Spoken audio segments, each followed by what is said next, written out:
The minimum grant amount is $2 million US.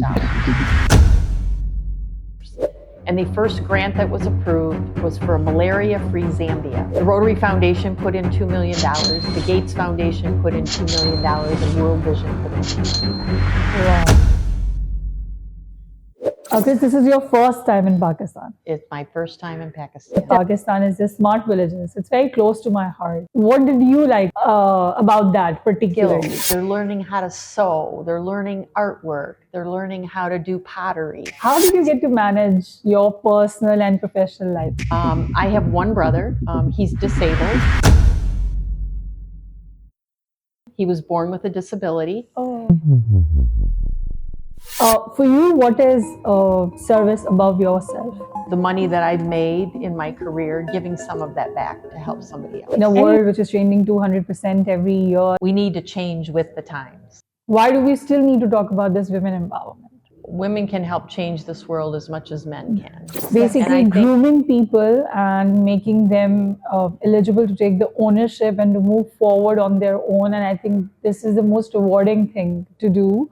Students taking a renewed interest in the value of education. Wow. Strive. Hi everyone. After a long time, now I'm here again with another episode of Unstitched. Very uncut and raw conversations. I'm blessed and I'm so happy that you give a lot of love to the season 1. I thought to take a time to start season 2, but I think this is the right time because I got a right person. I met her, I am in complete awe to her. You will again question me, again it's a female, but you know, I meet inspiring females all around the world. I will again not tell you anything about my guests. I want my guests to introduce themselves. So here with me today, thankfully, is Chris. How are you? I'm great. How are you? I'm great. Thank you so much for taking out time and being on our show. Chris, this is the format where I don't tell people who my guest is. Rather, I want my guests to introduce themselves to everyone who are watching. So would you like to tell about yourself, who Chris is? Thank you. Absolutely. Appreciate the opportunity to be here with you today. My name is Chris Etienne, and I am from Petoskey, Michigan, USA. And I happen to be here visiting Pakistan as part of Rotary International to participate in a district conference and to see a number of projects and meet a number of people in your country. What about your professional life? What do you do other than Rotary? Thank you for the question. I sell real estate. I work for a real estate developer. So I do real estate sales, both commercial and residential, but primarily residential. And we also have a small village in the community where our real estate brokerage firm exists. And I do all of the commercial leasing for the tenants in that village. It's a very different kind of a career for a woman. How did you get inspired to be in it? It's a great question. I actually, after college, I went into the banking business, primarily because while I was in college, I was working at a bank to help pay for myself to go to college. And so when I graduated, I knew the banking business, so I was able to obtain a management training position with a bank. And I worked for the bank for a few years. And then in 2001, I transitioned out of banking into real estate. I was not looking for a career change. However, I met the person that I now work for, David Johnson, who has been a very, very successful real estate developer. He started out in Michigan. He's now an international real estate developer. But he met me and he found out that I was involved in the community. And he really wanted somebody on his real estate team that was well connected in the community. So he recruited me, and it was about 2 years before I finally made the move because I was a little bit reluctant. I knew the banking business well, and I hesitated to want to move into a career that I would sort of have to start all over. But I was young enough, and my husband encouraged me that I decided to make the move, and I have never turned back since. Nice. It's been over 25 years now. Oh, that's a long, long time. Yes, it is. Yeah, it is. 36 years in Rotary, am I right? Yes, 36 years in Rotary. Can you take us back 36 years back, the day when you joined? Who motivated you, or what motivated you to do that? Yes, great story. So I was in the banking business. was part of this management training program, and a position became available to be a branch manager in a small community outside of the capital of Michigan, Lansing, Michigan, small suburb. And the person that I worked for at the time said, this is a small community. If you're going to be the branch manager there, you need to help build business for the bank. And you need to network, need to know who the business owners in that community, and you will join a service club. Oh. And there was a Rotary Club in the community. Okay. There was not a Rotary Club in the town that I grew up in. So I really wasn't familiar with Rotary. Thankfully, the branch manager before me had been a member of the Rotary Club, Cynthia. Oh. So Cynthia said, I'm already a member of the club. I'm going to be moving out of the area, but I will take you to the meetings for the next couple of weeks so you can get to know the people. So she brought me, but it was because Rob said, you will get to know the people in the community and you will join a service club. Okay. So thankfully, Cynthia was a member of Rotary. So Cynthia took me to the Rotary meetings, and then after she moved on to her new role, they invited me to join the club. Nice story. Oh, so how's the experience so far? 36 years. Yeah, I don't even know where to begin. So I was a member of that club for almost 1 year. And then I moved up north where I live now. So it's about 3 hours drive from where I first joined Rotary to the club that I'm in now. So the first club I joined in 1990, the Rotary Club that I'm a member of now, the Rotary Club of Petoskey, Michigan, USA. Okay. I joined in 1991, and I've been a member of that club ever since. But it was because I had already been a member in Rotary when I moved. I stayed with the same bank, but I took on a new position with the bank up in a different community.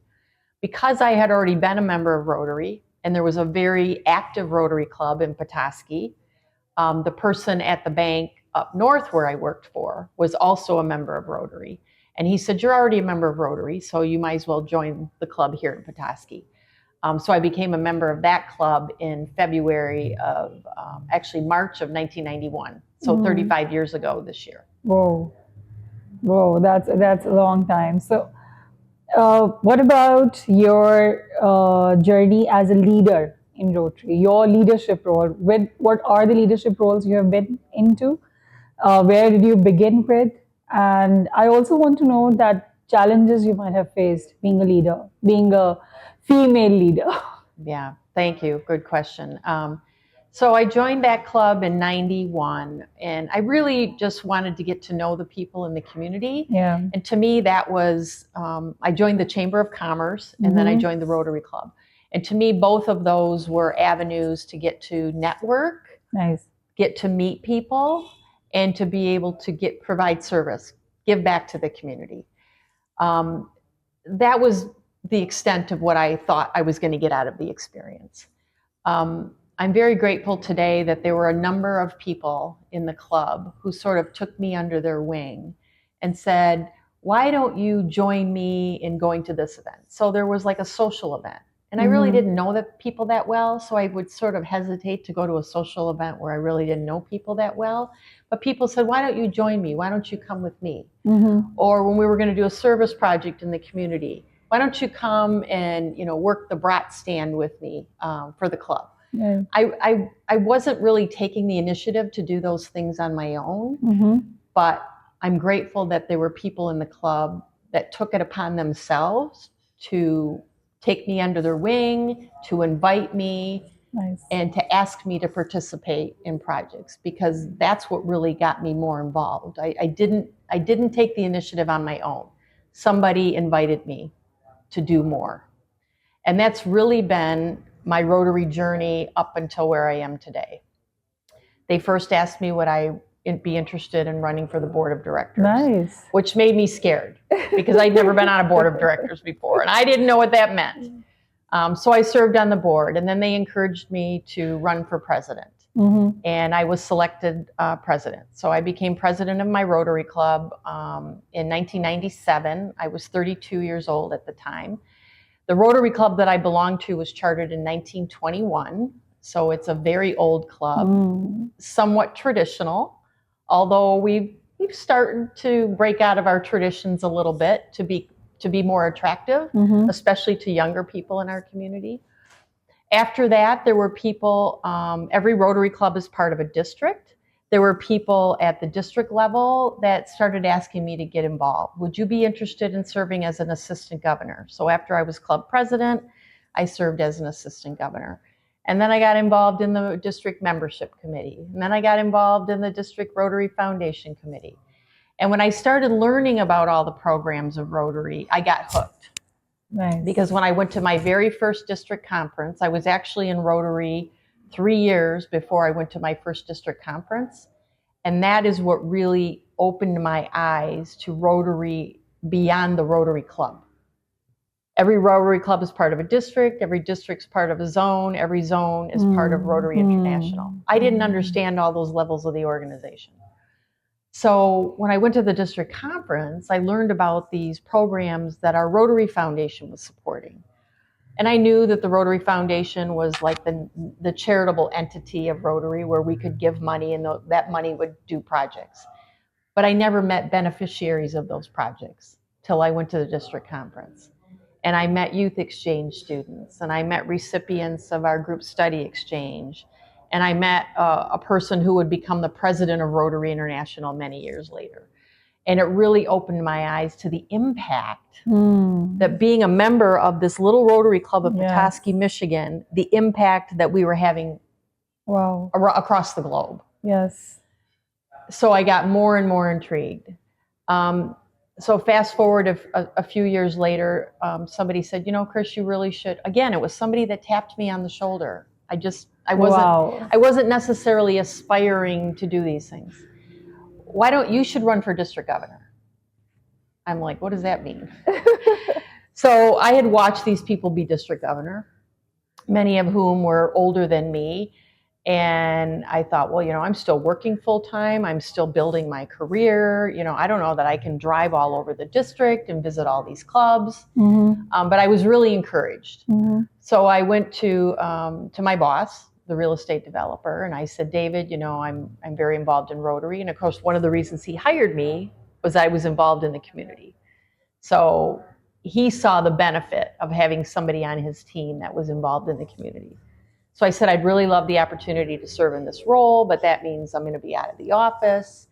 And he said, as long as you meet your sales goals, go for it. I understand. So thankfully, I did have his support. I had the support of the other employees in the office. I had the support of my husband, and I decided to take on the role of district governor. And I had a blast. Nice. To me, the best thing about this organization is the people you get to meet. Yes. The projects you get to see happen. To me, it was such a highlight to drive all over the district, meet all the leaders of these clubs, find out about all the amazing projects that they were doing to make their communities better. It gave back to me so much. It was so rewarding. So then after that, I started serving on some other roles in the district. I became the District Rotary Foundation chair. And then we have an event, Rotary International event every year called the International Assembly. Yes, okay. We have over 500 districts in the world. For 1 year, every district has a district governor that serves a 1-year term. Every year, all 500 plus of those people who are incoming district governors go to the International Assembly to get their learning. What a diversity. To help them be a stronger, better leader. Yes. We used to call it training, but we're transitioning from training to learning. Yes. Because adults prefer to be lifelong learners rather than be trained. So someone invited me to be one of the learning facilitators at the International Assembly. And this was back in 2009. And that was my first real opportunity to learn how to facilitate conversations with people and help them share their ideas with each other and learn from each other. And from that point on, I started serving in different roles at the zone level. And then a few years back, decided to ask my club if they would nominate me to run for a position on the board of directors. There's a nominating committee in each zone that interviews the candidates for Rotary International Director. And so I put my name in the hat. My club nominated me, and I was selected in 2022 to be a Rotary International Director nominee. Wow. So then I started serving my 2-year term on the Rotary International Board of Directors in July of 2024. And here I am today. Wow, what a journey. It's been an amazing journey. Yes. I feel like I've gotten so much more out of it than I've given back, which is why I want to continue to give back to Rotary in every way that I can. That's very generous of you, and this is a very rare kind of a feeling these days where people actually think of giving back to the society, unfortunately, but this is the reality, that we are more into to know that what's there for us instead of, giving it back. Chris, this is your first time in Pakistan. It's my first time in Pakistan. Tell us about your experience, about your trip and visit in Pakistan. Yeah, everybody's asked me, like, what did you expect? And I said, I really didn't have a lot of expectations. Okay. I had visited India over 20 years ago. I anticipated that there would be some similarities between what I experienced in India and here, but that was over 20 years ago. Okay. There are some similarities. I will tell you, I did not expect the diversity that you have in this country from a land perspective. Yeah. I envisioned, busy city streets like we have here in Karachi. But we had a chance to drive to Hyderabad. We had a chance to go up to Islamabad. I got to see a beautiful farm. I got to see the mountains. I really got a chance to appreciate the diversity of the land in your country. Wow. It's so beautiful.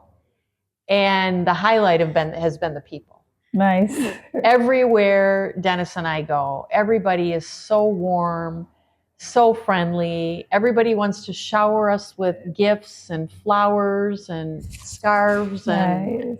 And we have been overwhelmed with the outpouring of love and warmth and friendship. I'm so proud of my nation. Obviously, there are so many things which are very good, but there are some harsh realities also. But yes, the way we have been trained to treat our guests, this is a thing that I'm very proud of my culture. And I'm glad that you have that experience. You should be very proud. We have been just overwhelmed. Before I get into a very technical conversation of the projects the Rotary is doing, or you must have observed, Chris, you are I always say, no matter where we go, but we are females at the end of the day. We got our families to deal with. We have our other responsibilities. We cannot get away with that. So, Chris, as a leader, as a very thorough professional, how did you get to manage your personal and professional life? Managing my personal and professional life is really the result of surrounding myself with people who care. Nice. And people who support me. Nice. My parents have been so proud of the things that I've accomplished, but they always encouraged me. I have one brother. He's disabled. He was born with a disability. Oh. And I watched my parents encourage him. They never coddled him. They never babied him. Instead, they encouraged him to do everything that every other child was doing. Wow. I don't want to say they pushed him, but they developed this mindset in him. When people would say, Mark, you can't do that, he would say, I'll figure out a way. Wow. And so I was always very impressed that my parents did that, because they could have taken the easy route, and they didn't, because they knew that he had the potential to be something special, but it was going to take a lot of work. And I think I learned a lot from that about how to push myself, right? A lot of things came easy to me compared to what they did Mark.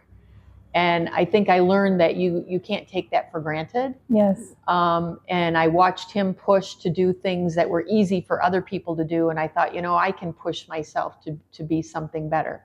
But my parents always supported me. I've surrounded myself with friends. And I will tell you, most of my closest friends today are all people I met in Rotary.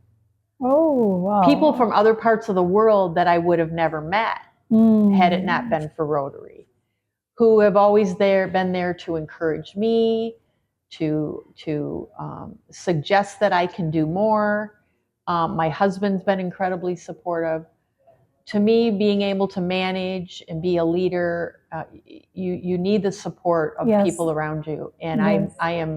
I am so blessed to be surrounded by a lot of really special people who have always encouraged me along the way. Wow, that's very nice. That's very beautiful. I agree with the fact that you need to surround yourself with the people who bring the positive out of yourself. But it's a life where we need, we get to meet different kind of people as well. You must have your challenges, and how my question would be, everyone has their own way of dealing with these kind of negativities around them. How Chris dealt with all of these, either be it a person, be it a situation, whatever. So there are times that I find myself, whether it be at work with another employee, with a customer, with a client, with a personal relationship, or a fellow Rotarian, where I'm confronted with a situation of conflict. Yes. Or pushback. Or why does Rotary do this? And one of the things that I've learned, and again, I really commend both my education and the people that I've worked for over the years, about how to be a good listener. Nice. Because when you're confronted with a difficult situation, to me, the first thing you need to do is listen to what they have to say, empathize with how they feel. You might not agree with how they feel, but empathize with them, that you understand how they feel. Try to explain the way that maybe you can turn that negative situation into a positive situation. I know a lot of people use this term, that challenges can become opportunities. And I am one of these people that likes to see the glass as always half full, not half empty. So to me, it's actually kind of a challenge to take a negative situation and see if there's a way to turn it into a positive. Wow. It's not always easy. No, of course not. And not every situation ends the way you want it to. But I feel that I do my best to try to understand where that person's coming from and direct them in a way that they can take that negative energy and turn it into something positive. I'm one of these people that am challenged by problem solving. So when somebody brings a problem to me, I want to solve it. And I enjoy doing research. And whether it's real estate, like I'm trying to help somebody understand the value of their home, right? I really enjoy digging into the real estate and looking at, I loved math growing up. I loved math. So in a way, it's not too interesting that I went into real estate, because there's a lot of math and a lot of numbers. Yeah. Love math. So I love doing the research. So when somebody brings me a problem or a situation to try to resolve, I love doing the research to find out the why. Because when somebody comes to you and they're like, Rotary does this, why do they do this? Well, I want to help them solve that why. Why is it that we do that? And is there an opportunity to change? Because one of the things I've learned, not only in my career, but in Rotary, and it's happening faster and faster and faster, is the world is constantly changing. And we as people, we as organizations, we as businesses, we as Rotary International, we need to change with the times. Yes. If we're going to be relevant to people, yes, younger people, growing up, establishing their careers, Rotary has so much to offer young people from a professional perspective, but we have to develop something that's relevant to them. Yes. We have to develop a product that they're attracted to. Right. And we need to do that every day. Every day we need to be continuing to evolve and continuing to change to be relevant for now and years into the future.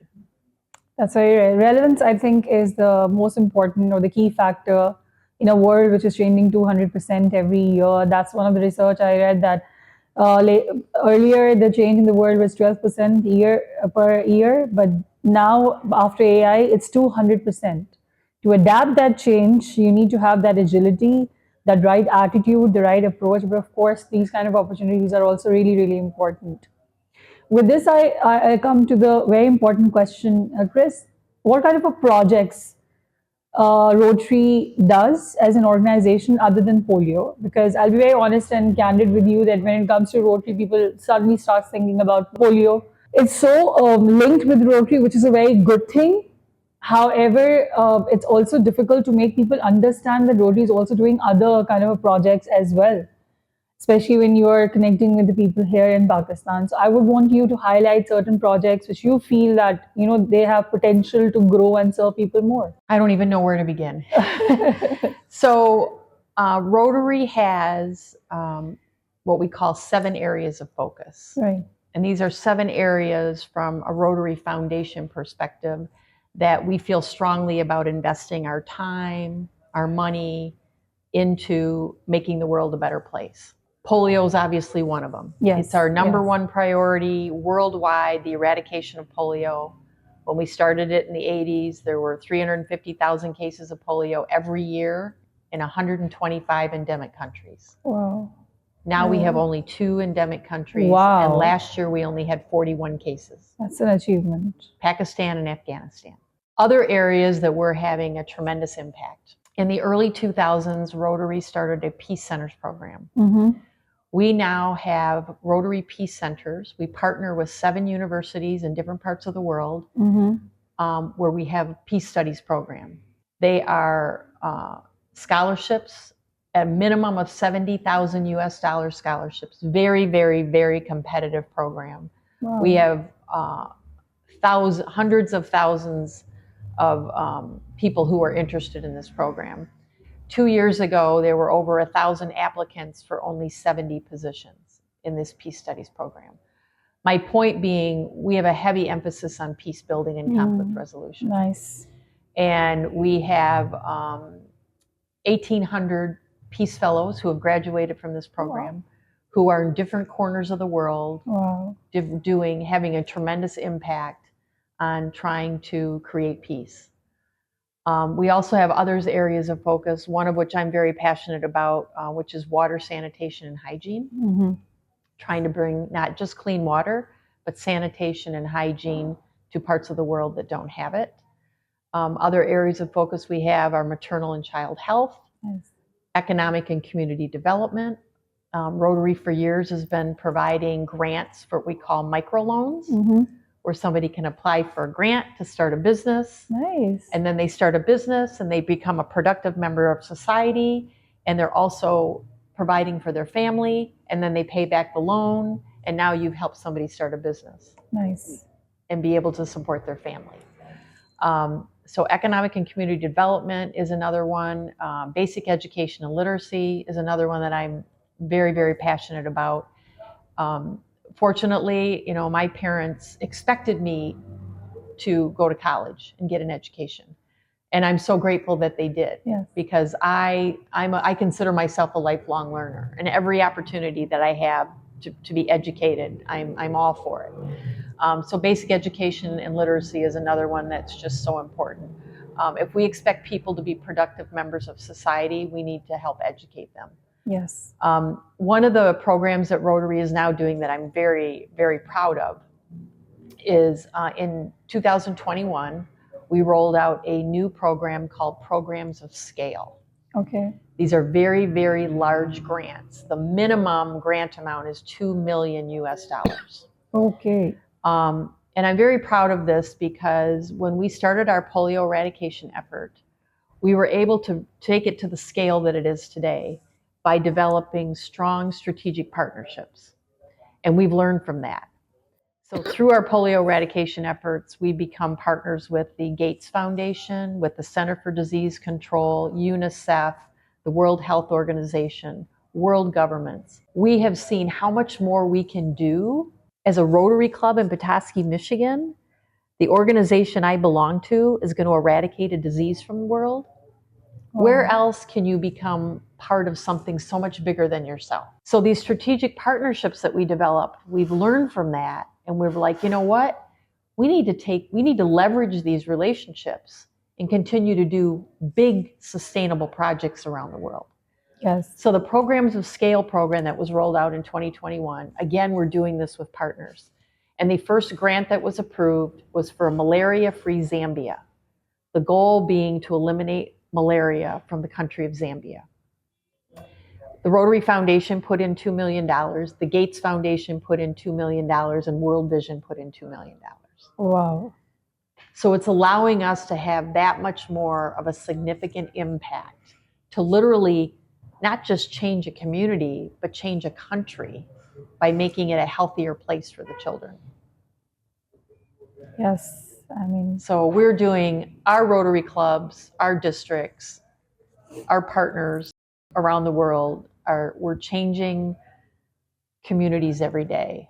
You're touching the lives. Touching the lives. Yeah. And the beauty about Rotary is you're touching lives of people that you will never meet.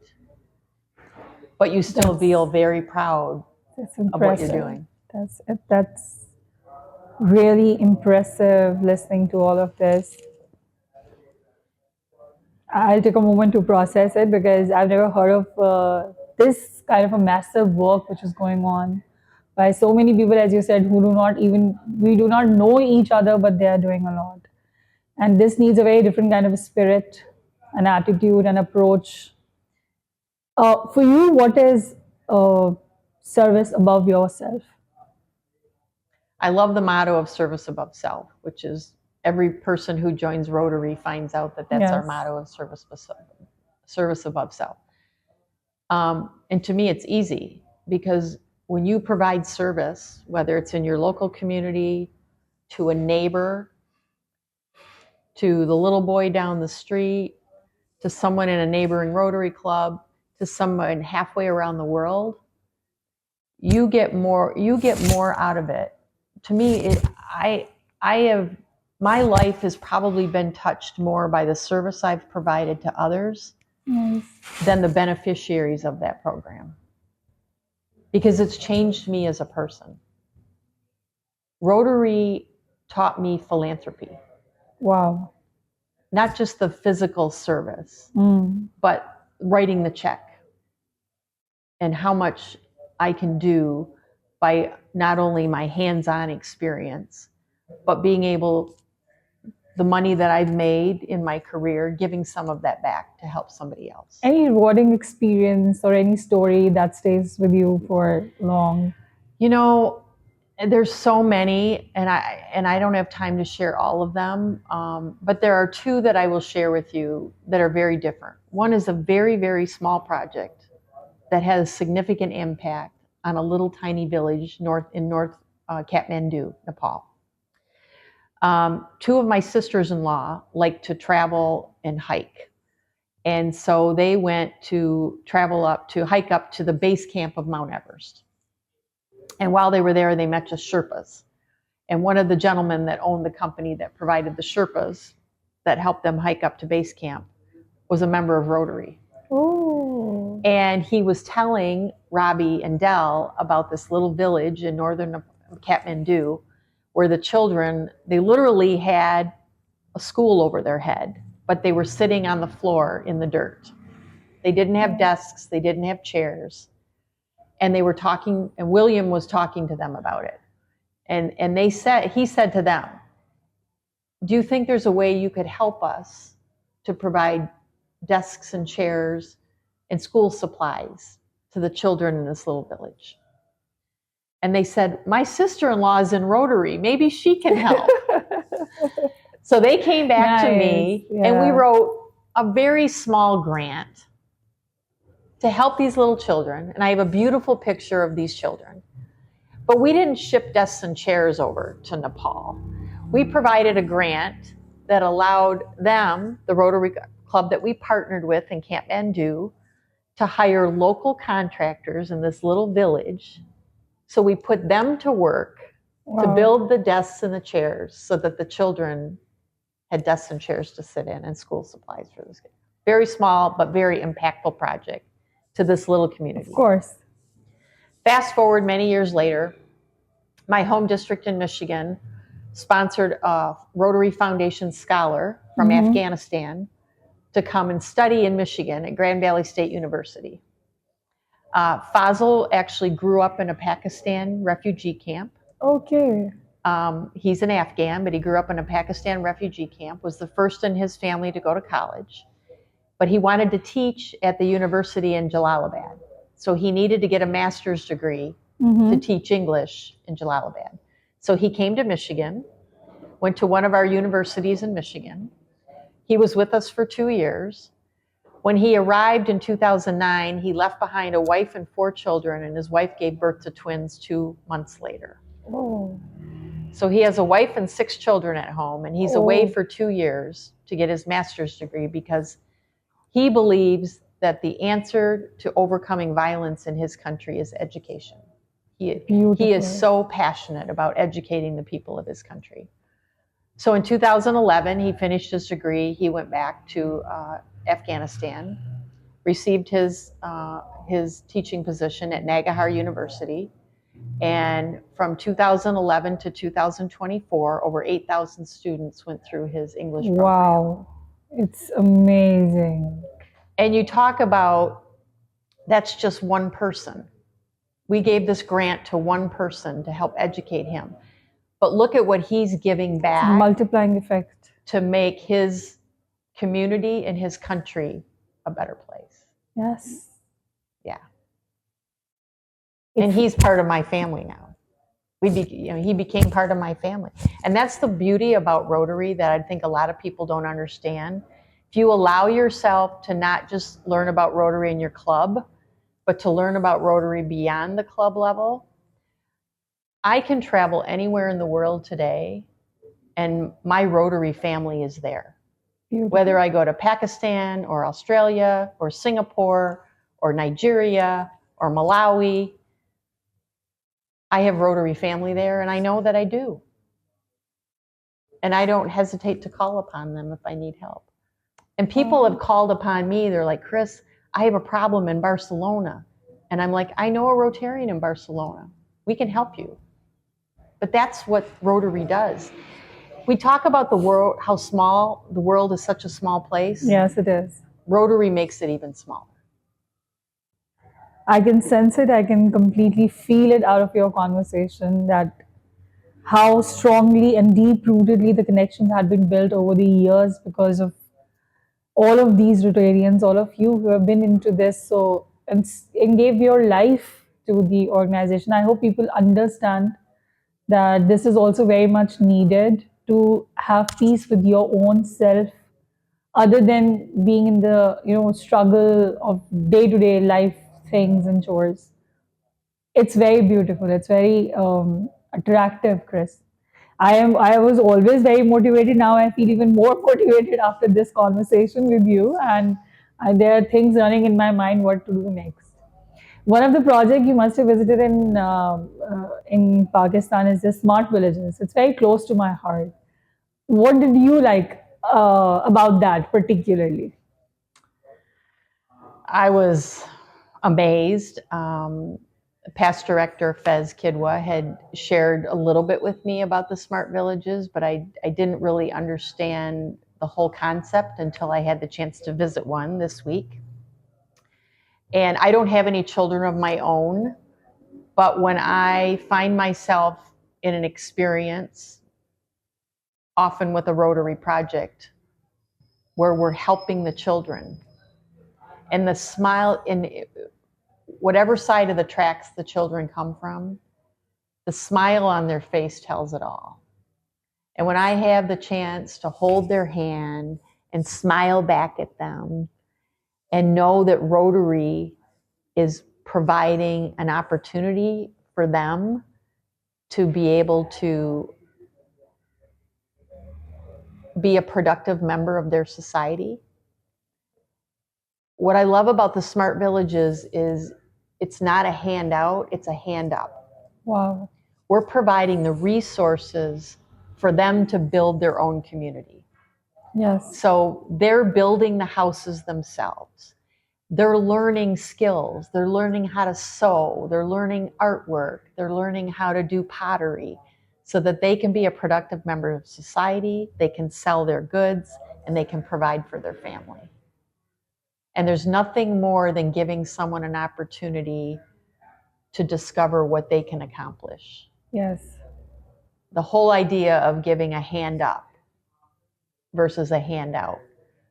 and allowing a person, they're so proud. I mean, I could see how proud they all were of what they have there. They have this beautiful village, and we've empowered them to take ownership of that village, right? They have to take care of it. Nobody's there taking care of it for them. They have to take care of it. They have to make sure the children go to school. They have to make sure that they're cleaning up. They have to make sure that they're maintaining their homes. It's pretty impressive. And it's such an example of that we can learn from in other parts of the world. I mean, to me, this is a concept that started with one smart village. I think there's now 23, and I know the goal is to have about 200 in Pakistan. But I think we can take this concept to other parts of the world as well. I think we can, and we should. We should, as you said, that it's basically grooming people and making them eligible to take the ownership and to move forward on their own. And I think this is the most rewarding thing to do. You are just not supporting them, you are making them independent. Yep. Absolutely. And the self-dependent thing is, I think this is our most immediate thing of a person, that they are not dependent on anymore to anyone. And their coming generations will be free to do whatever they want to do. Yep. From children to another very important topic, Chris. Why am I coming to this topic? Because I got a chance to connect with some of the women in Women's Day this year. And there was a very good question came up from males. And they were like, why after so many years, after even this much of AI thing, and we still need to talk about women empowerment? Why it needs to be shared and the most talkative topic? Is it because we are unable to spread that awareness which was needed, or still women are suffering? Why do we still need to talk about this women empowerment?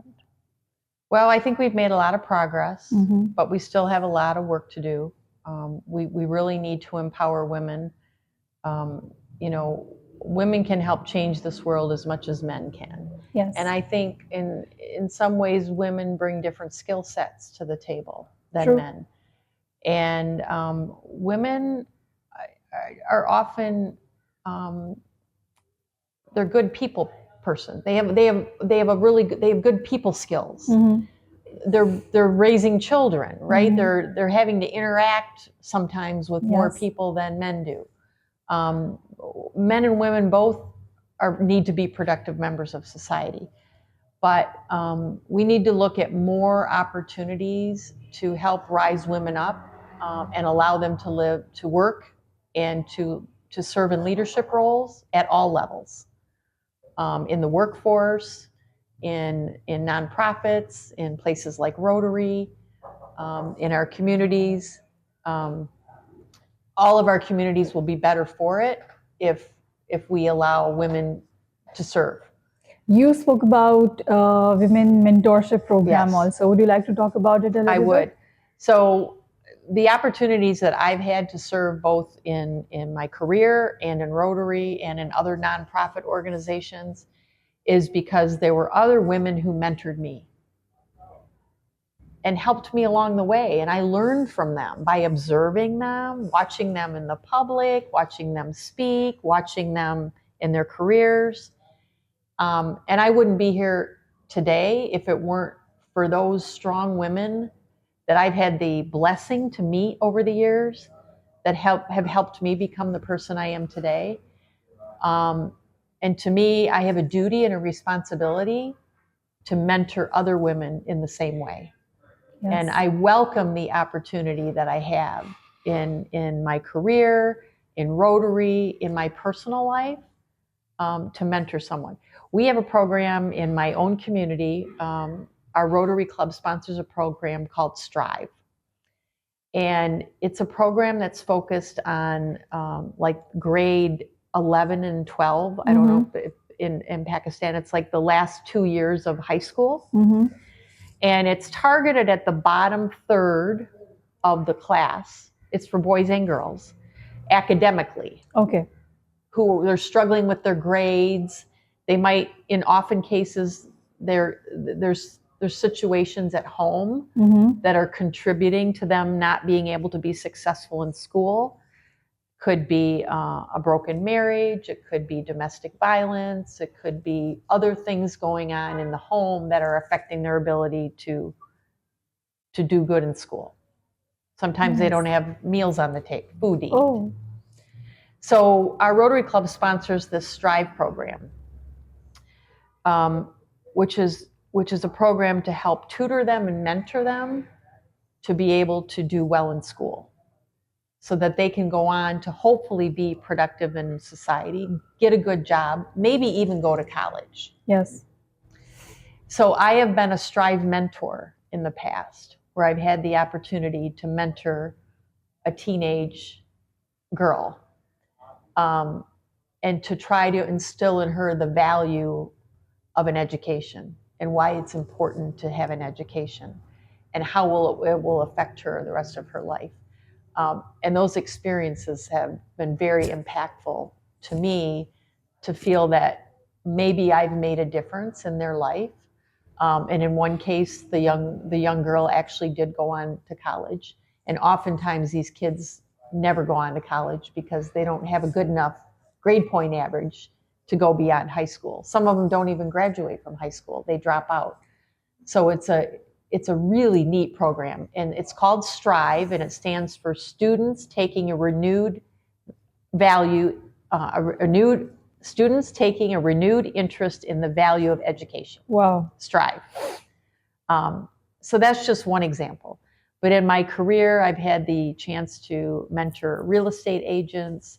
In Rotary, I've had the chance to mentor young leaders coming into my Rotary Club who want to learn more about Rotary. And again, sometimes I think I get more out of being a mentor to them than they get out of being mentored. But to me, it's a responsibility and an obligation, because somebody took the time to invest in me and mentor me, and I need to give that back to the next generation. Beautiful. What if, coming towards the last part, if you have to go back to 10 years old Chris, what would you like to say to her? Oh my goodness, 10 years old Chris. Yeah. I would like to say to her, you've got the potential to do something really great. You probably don't think you do, but you do. We all have these stories when we were young girls growing up where sometimes you felt left out, right? Yes. Your girlfriends went and planned a party, or they went shopping and you weren't invited. And there were times that I found myself in a situation like that. And it's easy to just feel sorry for yourself. But I got strength out of that, I think, over the years, and decided, I can be better for it. And if somebody doesn't want to include me in something, that's okay. To not focus on that kind of thing, and instead of focus on, what can I do to make my life better and to help somebody else out. That's really beautiful. And where do you see next 10 years maybe? Next 10 years, retirement, hopefully. I will say this, the opportunity to serve on the Rotary International Board of Directors has been absolutely incredible. There's been some challenges along the way, but there is in everything that we do, right? Yes. It's not all roses. You don't smell the roses everywhere you go. But I will say that during this time, which has been very busy, but it has involved a lot of amazing travel and meeting a lot of amazing people. But I miss my Rotary Club, because I haven't been able to attend my own Rotary Club meetings as much as I normally do. So when my term is over as director, I am looking forward to getting involved in my own Rotary Club again, and doing some things with them. The last couple of times I went to a meeting, there were people there who are new members of our club that I didn't even know. Oh. So I want to get to know the new members in my Rotary Club.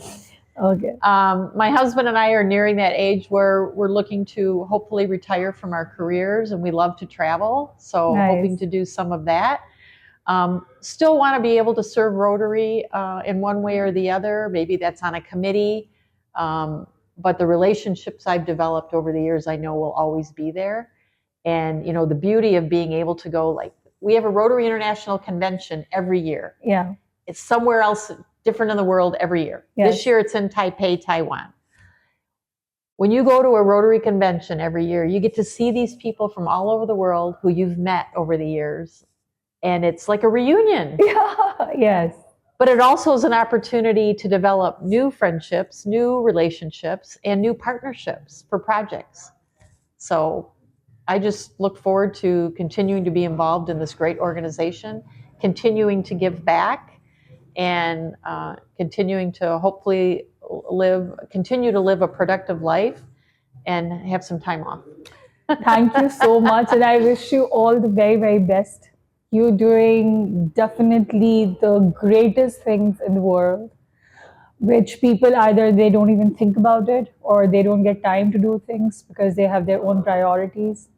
The service projects you are doing, they are extraordinary. You are changing lives. You are connecting the world together. You're bringing that change, which is very much needed. And I wish you all the very, very best in whatever you do in the future. Thank you so much. Well, thank you for the opportunity to share. It's been truly my pleasure. And I hope that I've inspired some to get involved and want to do more, because we can all make the world a better place together. Surely, surely. See you sometime other. Yes. Thank you. Thank you. Thank you.